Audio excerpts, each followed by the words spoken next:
Welcome to St. Louis on the Air. I'm Don Marsh. Today we take another look at the issue of St. Louis regionalism. The word fragmented is often used to describe our region. We have with us in studio an expert on the subject. Professor David Miller is with the University of Pittsburgh Graduate School of Public and International Affairs and is the author of The Regional Governing of Metropolitan America. He's in town for Construction Forum STL's continuing series examining the challenges of regionalism. David, thank you so much for being with us. Nice to have you. Thank you for the invitation. It's been 10 years, I gather, since you were here last. Do you sense in your short time here now that we are any closer to any form of consolidation than we were the last time you were here? I think if the question is consolidation, we're probably not any closer than we were 10 years ago. I think if the question is how do we organize regionally, to build a type of institutional network to address problems on a broad regional basis, I think there's some room for encouragement and willingness on the part of both institutions and some of the players in the region to think more regionally than they have in the past.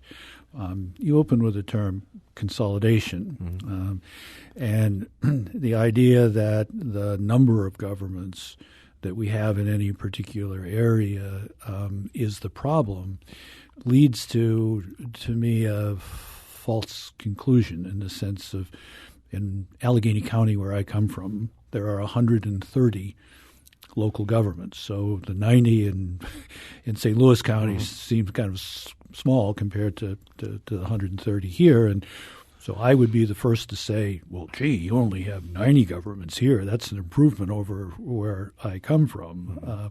And my sense is if we reduce the number of governments in Allegheny County from 130 to 90 or 60, we would not have solved any really significant regional problem in the process of doing that. So I call that more a tactical solution.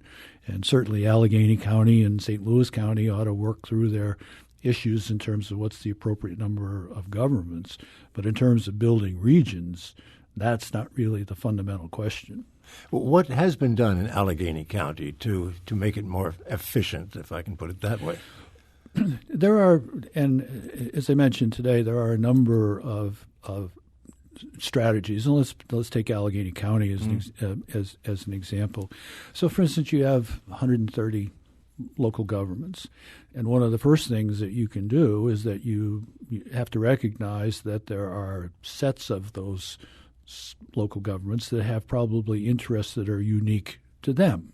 So every one of the 130 municipalities in Allegheny County belong to a council of governments. The council of governments is made up of 8, 10, 12 municipalities that are all connected to each other, and they're in the south, they're in the north, they're in the east and the west, and they have particular types of problems. So getting them organized is a first start in terms of creating more economies and efficiencies. The second is, well, gee, if you create all those sort of little associations of governments, how do those governments then connect to each other? Right. So, for instance, in the case of Allegheny County, an organization which I was very much involved in creating through the university was an organization of the city of Pittsburgh and only those communities that share a common border with the city of Pittsburgh. And in Pittsburgh's case, there happen to be 36 separate municipalities. That it doesn't sound much simpler, frankly. Share a border with the city, and in the process of putting that group together, the city and those communities, which the city has a population of 315,000, and those communities have a population of 380,000. So between them, they're a combined population of 700,000, and they're much more influential, much more important in terms of being able to deal with broad sets of issues facing what I call the urban core of the region. So issues of the opioid crisis, of emergency medical rescue, of water and sewer issues, of public transit issues are now being addressed within that group, which includes both city and suburb. And I don't want to be restricted just to Allegheny County, but in today's presentation, I also talked about Chicago and Boston and Vancouver, and we could talk about more. So metropolitan areas are generally governments in metropolitan areas across the United States are getting together to build regional connections between each other. Well, you know, when you look at the situation here, I think what many people are looking at, I mentioned the word efficiency before. We've got a couple of dozen police departments in St. Louis County, fire departments as well. It just seems to have all of these entities out there, you know, buying equipment that is duplicating equipment, doing things and spending money separately when it could all be consolidated somehow and become much more efficient and save a lot of money. So respond in a couple of ways to that. So first, the idea of regionalizing police forces or regionalizing fire departments or regionalizing public works are all very valid public policy questions and issues. And it might make a whole heck of a lot of sense to reduce the number of police departments in St. Louis County. I mean, if the efficiency argument that you're talking about would support such a separate communications equipment, for instance, that sort of thing. All that type of stuff. I mean, it makes sense to make those types of efficiencies. But in terms of sort of regionalism, or what we call by regionalism, that's sort of small potatoes regionalism in the sense that when I think of the region, I think of 2.8 million people in St. Louis, and in Pittsburgh's case, it's 2.6 million, and it spans out into multiple counties, and so the expectation is that, for instance, within St. Louis County, for instance, there ought to be a lot of discussion going on relative to the number of municipalities, how those municipalities relate to each other, efficiencies, et cetera, et cetera. And those are important discussions. And I don't want to trivialize them, but I also want to say that's not the big picture. The bigger picture to me is how does St. Louis and St. Louis County become a player as part of this broader region. In most regions in the United States, you'll find that the center city or the center county is an integral part of the institutions that constitute regional decision making. And so the question to me is not how do you organize internally, but how do you play an important role in the region, and be so in a manner that the rest of the region feels that you are contributing both as an important player and as one willing to say that our true goal is the quality of life of the 2.8 million people. Yeah. Our situation here is complicated somewhat because part of the region is in another state. And part of my message is to say you're absolutely right. The bifurcation into in multiple states is a challenge, but it is not unique to St. Louis. I can cite 5 or 6 examples across the United States where other metropolitan regions span multiple states, and they've worked through in ways that I would suggest might be a little advanced to what's going on here. So I can't tell people how to do things, but what I can say is those problems are being addressed elsewhere, and people are beginning to develop solutions. I wonder if we're aggressive enough here in looking at those other places where things seem to be working or are under development. I think that's a fair question, and I think in all, pat the construction forum on the back a little bit. I mean, I think that was my purpose today was to simply be this sort of messenger from outside that says, I can't tell you how to do it, but I can tell you that they're doing it. The issue that comes up here, probably for 150 years now, but certainly recently, Is the question the city and the county merging somehow, consolidating? There's talk about making the city of St. Louis part of St. Louis County, or just merging the two and having one big colossal government here. Do either of those options strike a chord with you? Well, I would first want to say again, I'm more than happy to make some observations on those events, but I don't consider those regionalism. So if somebody says we're addressing the regional problem by looking at St. Louis County, I would have to say, well, I think that's an important question to St. Louis County, and I think its implications are, however St. Louis County is organized, will affect how it then plays a role in the broader region.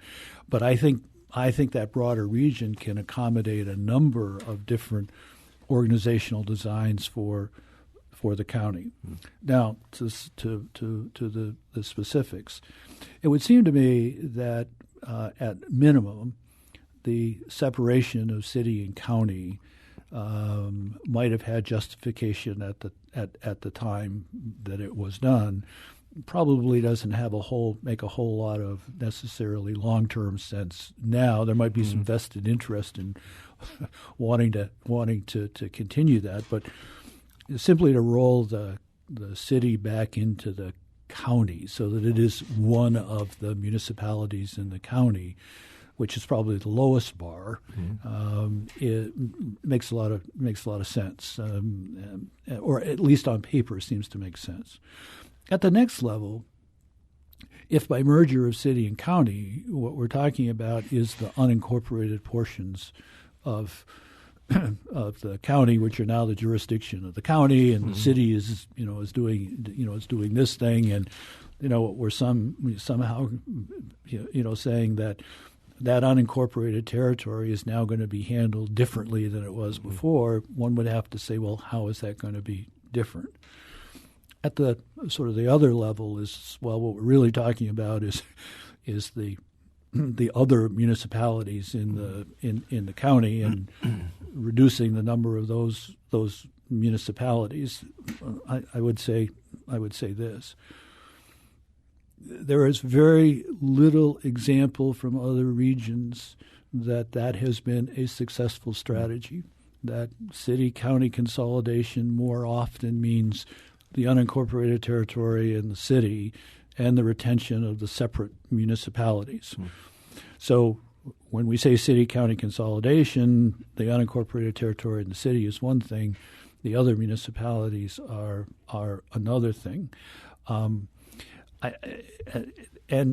from a practical standpoint, in terms of how other regions have solved it, that has not been the route. Taking and abandoning municipal boundaries is an extraordinarily difficult task to do. The question then, to me, becomes, that's a huge mountain to climb, and what are the benefits of such a move on the other side? So if we consolidate all those, what are we going to have? Now, if the argument is, well, what we're going to have is more efficient police or more efficient fire, or more efficient communication, then the obvious question is, well, why do we have to merge all those communities to achieve that outcome? Aren't there other ways to achieve that outcome? Now, for instance, in Allegheny County, we're talking about, we went through a very similar city-county consolidation led discussion a few years ago, and the idea was resoundingly rejected by all elements: the business community, the civic community, the local government community, and came away with the sense of it's not how many of us there are; it's how do we work together. And the earlier example I gave of the city and the communities that share a common border are really a direct outgrowth of that very statement. Let's stop worrying about how many we have, and let's start worrying about how do we get them to work together in new and exciting ways. Yeah, we have to take a break now. We'll do that. We're talking with Professor David Miller with the University of Pittsburgh, and the subject is regionalism, a subject that is always current here in the St. Louis area and obviously is in other places as well. If you'd like to be part of the conversation, perhaps you have some ideas or questions you'd like to bring to the table, do so at 382-8255. That's 382-TALK. Send us an email to talk@stlpublicradio.org, or if you would prefer to send a tweet, do so at STL on Air. This is St. Louis on the Air on St. Louis Public Radio, 90.7 KWMU.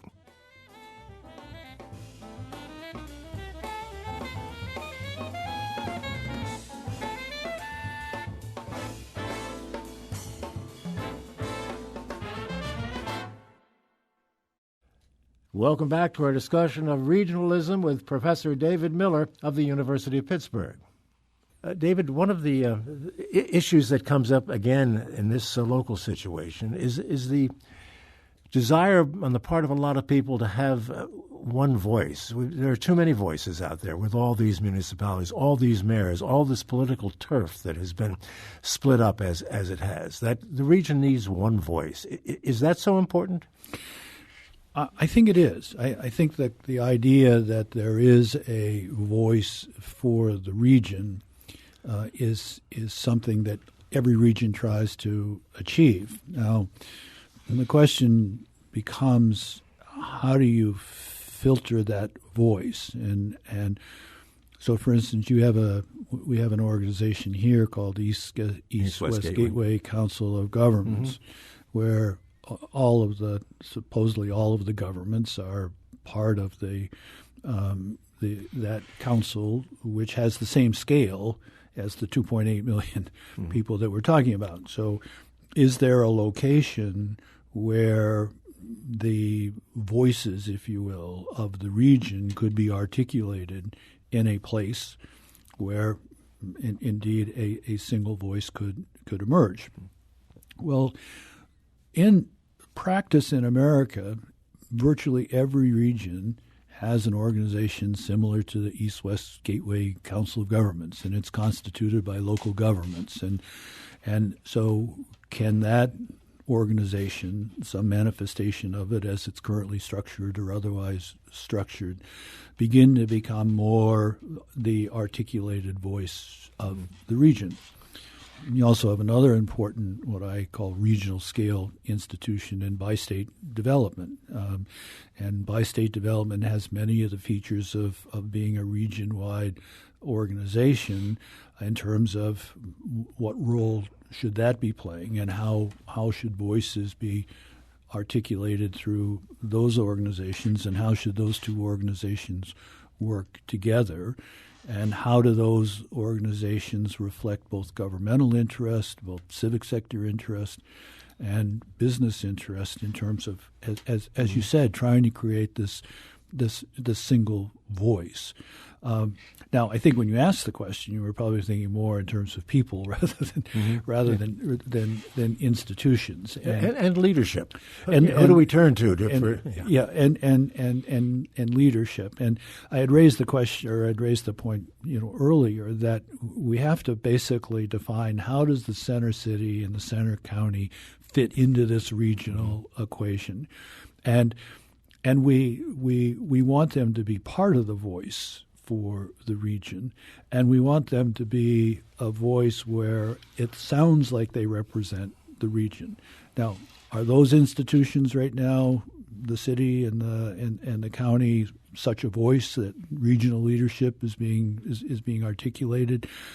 I mean, my sense is no, not at this point. Not in comparison to the same role that the center city and the center county play in other regions.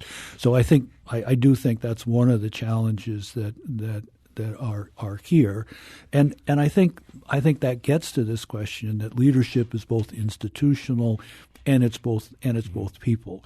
And look, we have big players. I mean, St. Louis is a huge city, and St. Louis County is a huge county, and their role and their involvement in truly building regional voice is important. And they don't. The two don't always get along. I mean, they have many different views on many different things. And for instance, again, you look at Pennsylvania, where I come from, the relationship between the mayor and the county executive is they're cheerleaders for the region. They understand that it's important for them both as county and city to make sure their interests are protected, but they're also going to advance the interest of the region. And they were very proud for Pittsburgh to be one of the 20 shortlisted Amazon communities and or potential sites. Well, St. Louis was very proud, or this region was very proud, but it didn't speak with one voice. Amazon would come in here and probably say, "Who the heck are we going to be dealing with in this area?" Well, and again, there's some the specifics are such that.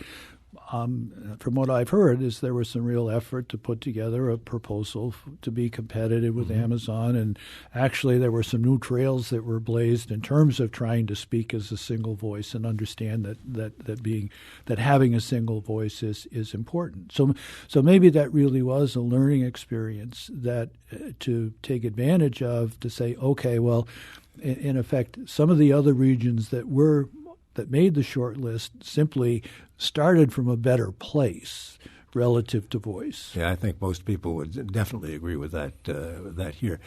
We have a caller all the way from Mexico, and not Mexico, Missouri, but the country of Mexico, former resident of Overland. Dennis in Mexico, go ahead. You're on the air. Thanks for calling. Yes, thank you, Don. As I told my father was a mayor of Pine Lawn back, and it might not mean anything to your guest, but at any rate, during the era of white flight, and he did his best with the situation. But when we discussed what was going on and the need for consolidation, he said the problem was, of course, that everybody was holding on to their little fiefdoms, mayors and aldermen, and then, of course, all the extraneous little people that have jobs in all these communities, and it's hard to make that change. And so when you go to make these changes, and I talked to you about this before, Don, this sounds strange, but Volkswagen owes the city, or actually the state, a bunch of money.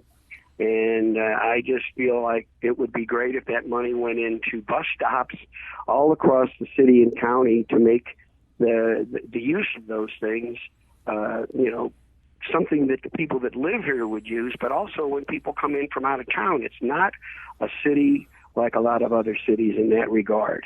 And one other thing, and I'll let you go, there is a thing in cities where the problem where people are having trouble making it, and the idea is to get out. And you're going to get out of this situation. I think it would be wise for places like Jennings and some of the areas where it's been rough to instill the idea of, hey, you're in a great place here. Don't get out. Make it better. And take advantage of something that gentrification will take away from you in the long run. So there's a lot there I had to say, but okay. Thanks again for a great show. Dennis, thank you for calling. Anything you'd care to respond to there? Let me preface this because I think it's an important observation. I was meeting with a group of mayors on Monday on this side of the river, and one of the mayors made an important comment. He said, "I don't want to be a good city in a bad region." Mm-hmm. And I said to the mayor, "You do not realize how profound a statement that was from two levels. First, if they had said it 30 years ago, nobody would have had any idea what they were talking about. Second, if you think about that statement, what it does is it changes the fundamental nature of that local municipality, because it's saying I have to be both a good city and a good region. And in order to do that, I have to ask myself, well, what do I have to do to be both a good city and a good part of the region? Now, I don't want to. What I want to do is to say that perspective is not presently in the majority necessarily. But that perspective is much more prevalent than it was 5 years ago, 10 years ago, and it's going to be less prevalent than it was 5 years from now. And when you asked me earlier about the what lessons learned from other parts of the region, what we find is that more and more, not only local elected officials, but civic leaders, business community get the idea of saying, I don't want to be a good city in a bad region. And I understand the purpose of why all these local governments around here, and you had 130 in Allegheny County, you had 90 here, and whether we should have those and why they were formed in the first place is really, to me, sort of secondary to what we're trying to do. Is we're trying to find a new generation of leaders. And that comes at the local level, it comes at sort of the mid-level, and it comes at the regional level. Dennis also alluded to something else. I want to take another call here, but alluded to something else that I think is important to note, and that is there are an awful lot of people out there who think everything's just fine. I like knowing my mayor. I like knowing my council people. I like being able to go to the council meetings and have some kind of input. I'd lose that if we became some megalopolis. That's true. Yeah, right. I mean, I guess in a way, and for that person, the fact that you have a lot of these governments is fine, and that's why I keep saying it's not the number of governments; it's how those governments work together. Yeah. Let's take one more call. Susie in Rock Hill will join us. Go ahead, Susie. You're on the air. Oh. Fascinating program, you guys. It's wonderful. Great. I have a question because I happen to feel that the essential need is for education to be unified. And the way the different school districts function now does not lend itself to a unifying city and county, region. And I've been I've been a teacher who, at the college level, who goes to visit my student teachers at various schools, and there are some school districts we simply couldn't place them because the way they educated and the way they disciplined was so different to what we feel is the optimal way of educating. And things are so separate racially that we don't learn from each other. And I think that have a prospering community, you have to be together. Thank you for the call. I'd like to know, what our speaker would say. All right, Susie, thanks for the call. A unified school district. Well, your speaker would say, I think you're spot on. And we've been talking about sort of the governmental structure.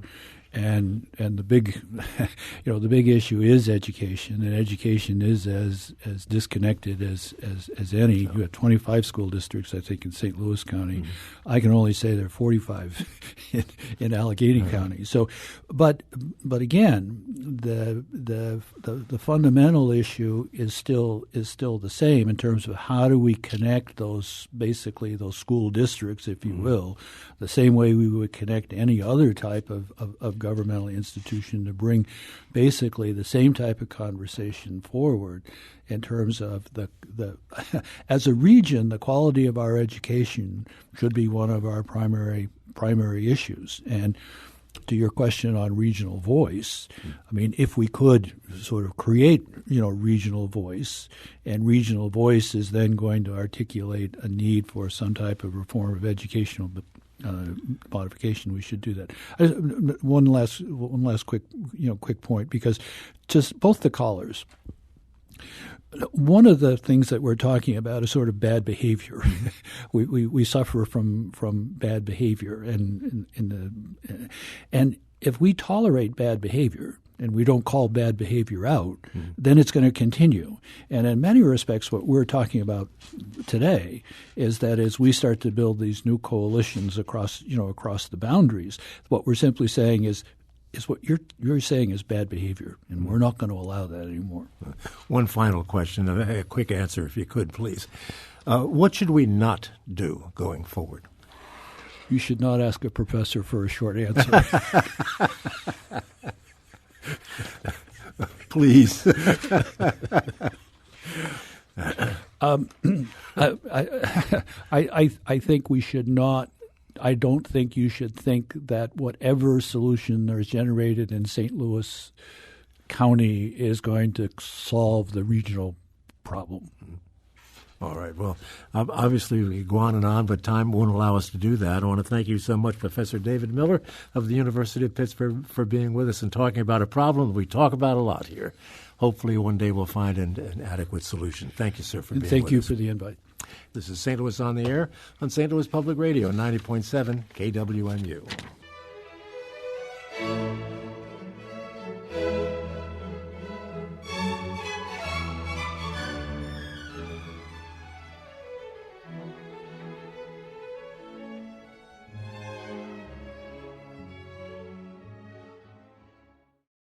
Support comes from the Missouri Forest Products Association, providing more than 41,000 jobs in the production of wood pallets, railroad ties, white oak barrels, hardwood floors, and more. Details at choosewood.com.